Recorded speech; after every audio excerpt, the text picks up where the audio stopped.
Aujourd'hui n'est pas une super journée, Arnold. Tu te souviens de quel jour on est aujourd'hui? Eh oui, bien sûr. Aujourd'hui, c'est le jour de l'apocalypse.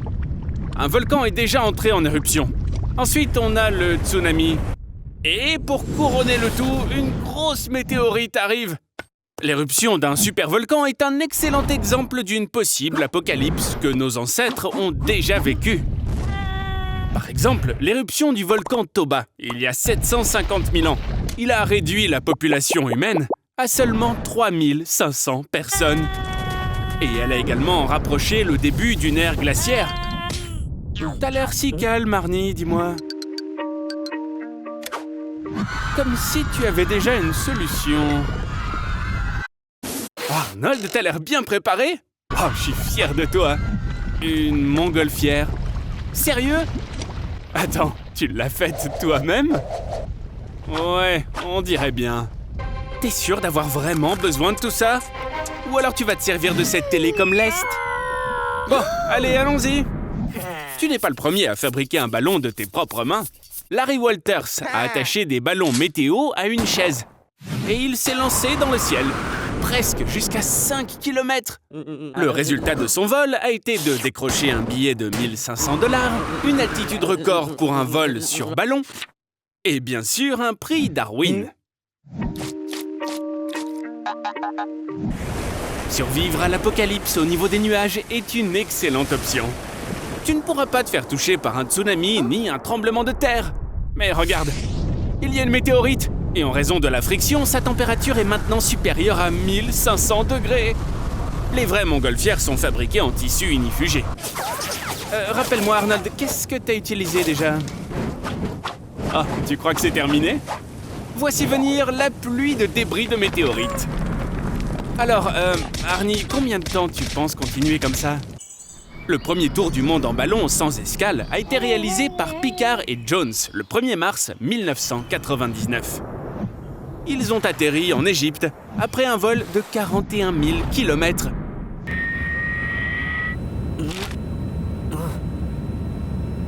Êtes-vous surpris que vous soyez le seul passager à bord? Ce Boeing 767 appartient à la compagnie aérienne la plus dangereuse au monde, Gamer. Juste après la création de la société en 2003, l'un de ces appareils a quitté la piste lors de l'atterrissage. Les passagers ont subi de nombreuses blessures, mais heureusement, ont tous survécu. Puis, encore une fois, après un certain temps, l'un de ces avions a disparu du radar une demi-heure avant l'atterrissage. Après 2 jours de recherche, il a été retrouvé. S'était écrasé dans une montagne. Et sur 104 personnes à bord, seuls les microbes ont survécu. Règle numéro 1 sur un avion. Attachez toujours votre ceinture. La densité de l'air change constamment, imaginez ceci. C'est l'été, vous survolez un champ avec une brise chaude qui souffle sur l'avion. Puis soudain, le champ se termine et vous commencez à survoler un lac froid. Les vents chauds cessent soudainement d'influencer l'avion et vous commencez à... La turbulence va simplement secouer l'avion et peut-être le faire tomber de 3 mètres. Et tout cela se produit à une vitesse de 800 km/h. Et si votre ceinture n'est pas bouclée pendant une soudaine charge de 2G, vous êtes foutu. Chaque collision avec votre siège ou l'avion vous cassera les côtes, vous tordra les bras, vous brisera le crâne. Et ensuite, merde. Le gaz rare qui s'échappe du moteur attire la foudre plus fortement que n'importe quoi sur Terre. Mais le plus intéressant est que les gros avions créent souvent eux-mêmes des éclairs. Provenant de la queue de l'avion, une décharge électrique de centaines de milliers d'ampères se prolonge dans les nuages et du nez dans le sol. La foudre peut briser le pare-brise et désactiver tous les composants électroniques à bord. Tiens bon Arnold, l'atterrissage va être pire que la chauve sur le cul de ta tante. Oh mon Dieu Arnold, on dirait que tu la verras une dernière fois. Lors de tes funérailles. On dirait bien qu'Arnold a des problèmes. Salut Arnold! Je vois que ta journée a commencé de façon difficile. J'aurais jamais pensé dire ça un jour, mais j'ai de la peine pour toi, Arnold. Mais je connais quelqu'un qui peut t'aider. Le Dr Joe a une formule secrète qui peut apaiser n'importe quelle douleur. Mais vous, les roux, vous avez besoin de plus d'anesthésie que les gens ordinaires. Cela est dû au gène qui vous donne la couleur des cheveux roux. Notre corps est composé d'un très grand nombre de cellules. Pour qu'elles puissent interagir, il existe des protéines spéciales dans la membrane cellulaire, les canaux ioniques. Les canaux ioniques sont un peu comme des portes pour les sens. Grâce à eux, nous pouvons sentir le chaud et le froid, sentir, goûter, mais aussi ressentir la douleur. Tu peux manger beaucoup de chocolat, Arnold. Il est scientifiquement prouvé que le chocolat peut provoquer des maux de tête. Mais peut-être, Arnold, que ce défaut peut te convenir, puisque tu n'auras plus jamais à ressentir la douleur physique que je dois t'infliger. Mais ne te réjouis pas tout de suite, mon pote. La douleur peut aussi être émotionnelle. Alors, tiens bon. Par exemple, l'amour non partagé. Ce type de douleur est ressenti par les personnes qui ont vendu leur Bitcoin en 2015. Arnie, mon ami, allez, courage! Tu ne ressens pas la douleur et ça peut aider à mettre en valeur ton individualité. Par exemple, tu peux insérer un diamant dans ton front. Tout comme le célèbre rappeur Lil Uzi Vert. Il existe des personnes dans le monde qui ne ressentent aucune douleur. C'est la conséquence d'un défaut du gène SCN9A. Ces personnes peuvent distinguer le froid et le chaud. Elles sentent le toucher, mais les signaux de douleur ne passent pas. Pour survivre au sommet, il faut un équipement de haut niveau. Après tout, c'est vrai qu'il y a très peu d'oxygène. Et il fait extrêmement froid. Descends, vite! Au moins 1 kilomètre. Dépêche-toi, Arnold, mais avance aussi lentement que possible. La quantité d'oxygène n'est qu'à 1/3 de sa normale ici. Essaie d'économiser ton énergie. Le manque d'air entraîne une mauvaise perception du temps par le cerveau. Alors tu vois, grimper seulement 5 mètres en 3 heures me semble un tout petit peu trop lent.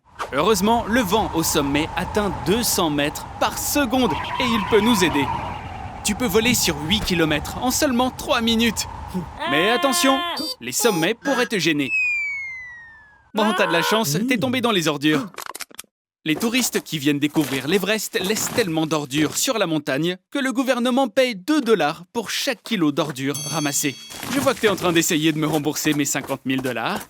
Arnold, essaye de ne pas respirer autant. À une température de moins 60 degrés Celsius, tes poumons vont commencer à se dessécher. La toux provoquée par la montagne est si mauvaise qu'elle peut même te briser les côtes.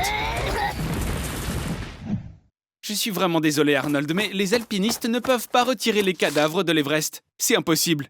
De plus, les cadavres sont utilisés comme repères de hauteur sur les sommets. Eh bien, Arnold, au moins tu as trouvé quelque chose d'utile à faire. Dis-moi, je vois que t'es vraiment heureux d'être ici, mon pote. Surtout après avoir enduré un froid aussi intense. Je pense que t'en profites même peut-être un tout petit peu trop, là.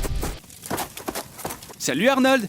On dirait que t'as commencé à avoir quelques hallucinations à cause du manque d'oxygène et que quelqu'un t'a amené au feu de camp. Bon, je suis plutôt content que tu te sois réveillé, mais il y a encore environ 6 km à faire devant nous.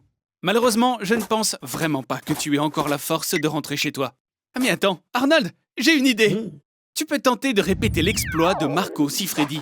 C'était en 2001. Ce mec a réussi à descendre le mont Everest sur un snowboard. Je crois en toi, Arnold.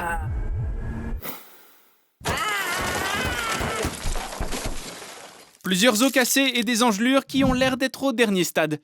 Mais on a atteint le sol. Arnold, mais c'est complètement incroyable. Allez, crie un peu avec moi. Hurrah!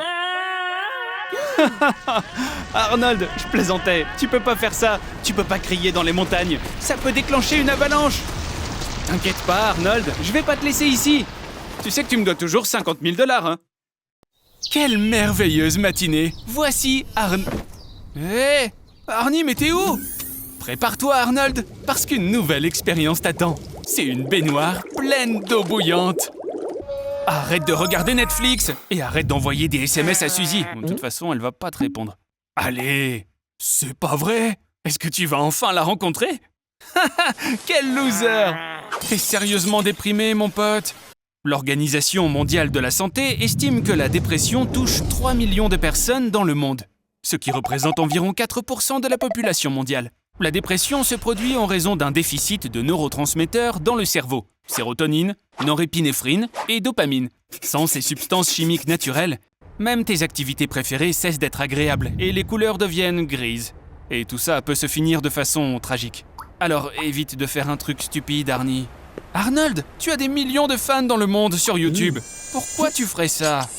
Allez, viens me voir, mon pote. On va faire un gros câlin. La dépression n'est pas seulement un changement d'humeur, c'est une véritable maladie. Pour la traiter, il faut absolument consulter un médecin. Et de préférence, un psychiatre. Les antidépresseurs peuvent t'aider, mais fais attention, certains créent une dépendance. Commence par faire du sport. Crois-le ou non, mais l'exercice, c'est l'un des meilleurs moyens de réduire les symptômes de la dépression. Et change ton alimentation. Mange plus de chocolat noir, de fruits de mer, de noix et de fruits. Arnold, où est-ce que tu vas vivre maintenant? On dirait que ça sera dans les bois. Tu sais quoi? Je ne suis même pas inquiet. Tu sais déjà probablement que tu dois mettre des feuilles sous ton t-shirt pour te tenir chaud. Filtrer ton eau potable et... Non! Surtout ne mange rien, idiot! Bon, pendant que tu n'es pas encore trop loin, écoute attentivement tous les sons autour de toi. Le bruit d'un tracteur peut être entendu à 3-4 km de distance. Un chien qui aboie à 2-3 km. Un train qui passe peut être entendu à 10 km de distance. Et les chansons des BTS, eh bien, tu peux toujours les entendre. Oh, c'est quoi ça, Arnold? Oh, regarde-moi ça. Cette toute petite chose, elle est perdue, tout comme toi. Après tout, les loris lents vivent principalement dans les forêts tropicales. N'essaye surtout pas de les caresser, Arnie. Les loris lents lèchent leurs coudes, qui sécrètent un venin mortel. Ensuite, leurs morsures peuvent te tuer. Tu devrais suivre le chemin des animaux. Ça serait génial si tu pouvais trouver de l'eau qui coule. Un ruisseau ou une rivière, par exemple. Tu pourras y trouver de la nourriture en attrapant des poissons. Ouais, bon, Arnold, en faisant comme ça, tu vas rester ici toute la journée. Et comme tu peux le voir, j'avais raison. La nuit, c'est le moment le plus dangereux dans une forêt. Mon pote, je pense que tu devrais passer la nuit ici, dans cet arbre. C'est pas le rite, c'est clair, mais au moins, ça semble sûr. Au petit matin, tu devras te rendre dans une clairière pour être visible par les sauveteurs. Retrouver une personne dans une forêt est une opération très spéciale à laquelle participent les sauveteurs, les bénévoles et les militaires. Le terrain tout entier est divisé en carrés et chacun d'eux est passé au peigne fin. Il y a eu un cas où quelqu'un qui s'était perdu sans le savoir a fini par se chercher lui-même. Ce type a réussi à sortir de la forêt, n'a rien dit à personne et s'est joint aux recherches pour se retrouver. Tu peux être vu du ciel si tu fais un feu. Il est préférable de jeter des feuillages frais par-dessus pour qu'ils soient vraiment fumants. Oups, ce ne sont pas les sauveteurs qui t'ont trouvé. C'est plutôt un chasseur local. Il a vu ton feu. Félicitations, Arnie. Tu es enfin rentré chez toi. Mais attends, tu as loué ta maison. Eh bien, c'est plus vraiment un problème maintenant, parce que tu as appris à vivre dans les arbres. Oh, est-ce que tu as un déjà-vu? Allez, calme-toi, espèce de paranoïaque. Les animaux errants entrent souvent dans les maisons pour trouver de la nourriture. Ou peut-être que le monde qui t'entoure est une simulation. Détends-toi, mon pote, ce n'est qu'une illusion d'optique. Si tu changes ton angle de vue, tu vois, tout se remet en place. Mais, après tout, pour te dire toute la vérité, tout ce que tu vois n'est que le fruit de l'imagination de ton cerveau. La lumière qui pénètre dans ta rétine est convertie en une impulsion qui transmet l'information au système de traitement des images de ton cerveau.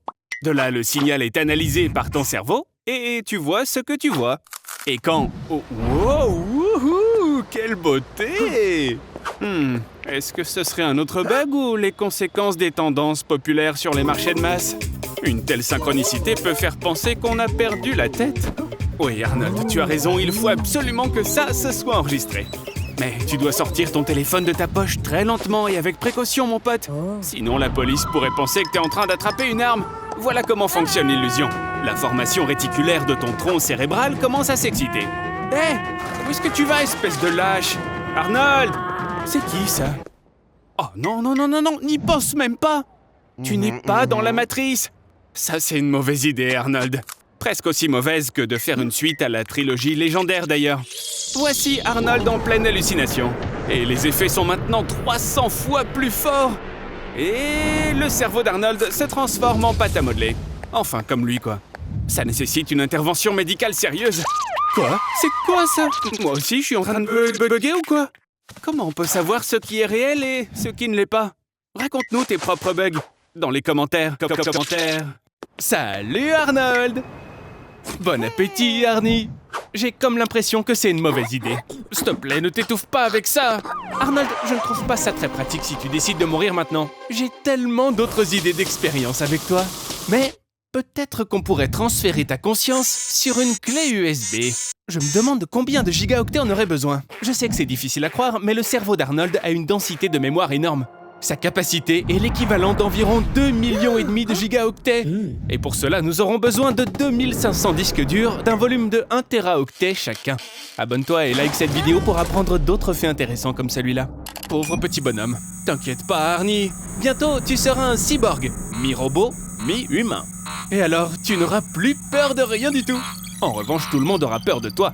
Hasta la vista, baby.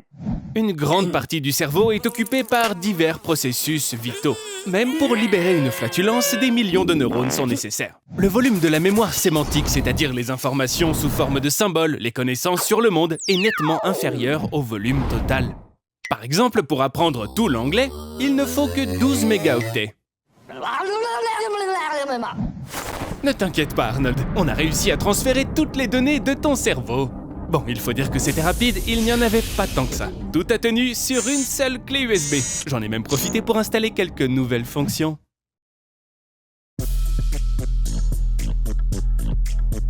Maintenant, toi, Arnold, tu peux résoudre des problèmes de maths sans calculatrice. La mémoire de travail précise du cerveau peut contenir entre 5 et 9 chiffres à la fois. Cela ne représente qu'environ 40 bits ou 5 octets. On peut augmenter la mémoire de travail en combinant différents éléments. Par exemple, 3, 5, 2, ce sont 3 éléments. Mais 352, c'est un seul élément. Arnold, tu peux commencer à vivre à nouveau ta vie normale. Et maintenant, tu n'as même plus à t'inquiéter des douleurs d'estomac dues au surplus de pizza. Cependant, il y a quelques petits problèmes maintenant. Toby ne te reconnaît même pas. S'asseoir sur ton canapé devient problématique. Et tu ne peux pas manger de nourriture normale. La nourriture ordinaire pourrait provoquer un court-circuit dans ton nouveau cybercorps. Eh bien, tu as encore répété tes erreurs, on dirait. Il faut croire que c'était une bonne décision de faire quelques prototypes en plus.